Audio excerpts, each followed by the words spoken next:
to collect the certificates. You want me to hold it? I'll hold for you. Oh, okay. Do you yourself intend to run for the? Or are you Yes, picking it up? I intend to run for the presidential election. But you are. Yeah, this is a. I'm 34 this year. Sorry, this is the reserve elections for the Malay candidates. So how do you intend to qualify? Yeah, I understand this is reserve elections for the minorities, for the Malay candidates. But the verdict is not out yet. I think there's always a chance for the government to review its intentions. I'm not sure if the Malay community wants to do that because there may be some repercussions and setbacks to it. Of course, we also know that there's a person who is actually appealing, so it could be depending on the Court of Appeal and the final panel of judges, what is their conclusion to whether this election should be held freely and openly and not limited to any forms of race. But other than race, there's also another limit, which is the part of the CEO and also. Yeah, there's also another limiter where then you only allow the top elites and the cream of the crops to participate as opposed to any man on the street. So of course I will not advocate that we follow the Americans where even the beggar on the street, anybody regardless of your status, your financial being and your credibility, because ultimately it lies with the power of the people and the mandate of the people to decide for themselves. So the market forces will neutralize itself. So would you?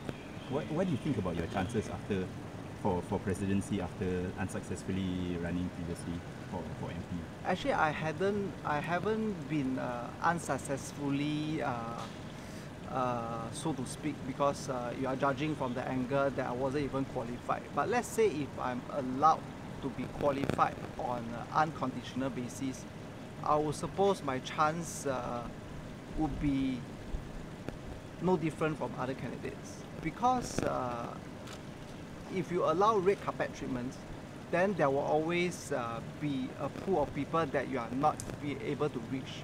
Just like you like to open your pool of people to the whole population rather than maybe just 1% of the population. How do you know the rest of the 99% population do not have any better things to offer? Just like if you only now restrict to the Malay community, let's say if you want to judge based on academics, let's say PSLE, we understand that mathematics is the poorest subject for the Malay community. So let's say if I were to argue from this angle, then how are they able to scrutinize the SWF, the Temasek and the GIC? So is there a conspiracy whether you want such a talent pool of people limited by the academic to then later on take on the government as well as the judiciary power?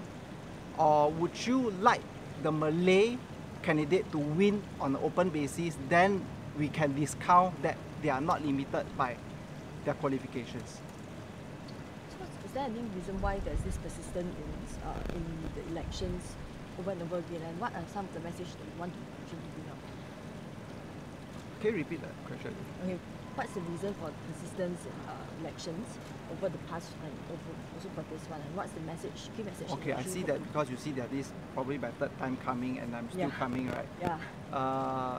Of course, the earlier messages which I conveyed in the past too, okay, you understand that it's power, status, money, all those stuff.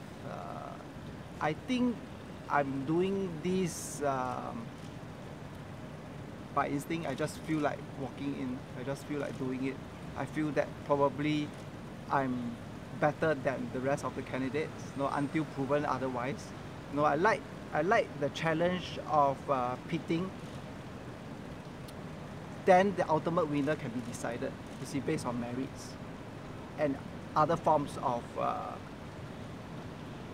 basis. So nobody is restricted, given a handicap to win. So everyone fights in the open category. How do you think you stand a chance given the criteria is so... Actually, whether I stand a chance, it doesn't really matter because the chance is decided by the population, not by any form of committee or council or elections department, you see. How do you know I will not win if I'm not even qualified? So of course, there's two ways to argue though. So even if I'm allowed, I may not win, or if I'm not allowed, then I don't even have a chance. So do you want to send a message to the population that nobody stands a chance? Or you want to send a message to everybody is qualified and eligible to fight so that the ultimate winner is the undisputed? Hi Shirwin, can I check in? Are you still an Uber driver? Yes, and Grab driver as well. How old are you? I think I'm 34. So do you come with anyone today or you're just alone? Yeah, I'm just alone. Yeah, in fact, I just finished my morning shift, so that's why I'm here. So did any of your your customers, do they recognize you or do they have you? Yeah, in the past two elections, once a while there will be people who recognize. Then what have they told you like after your experiences in the past election? Some will lend their support to me. Of course, I suspect some will disagree with me, and there will be some who would like to have a conversation with me, or sometimes a debate or argument within the car. So I find that it is quite interesting because everyone really have their own point of view, and it is important that we have freedom of press. That means even the journalists and reporters, they are not being limited by the controller of the Media Development Authority or something. So then you have press freedom. You have everybody is allowed to express themselves freely. That will be the next stage for our society. I think then from there we can have a proper conflict.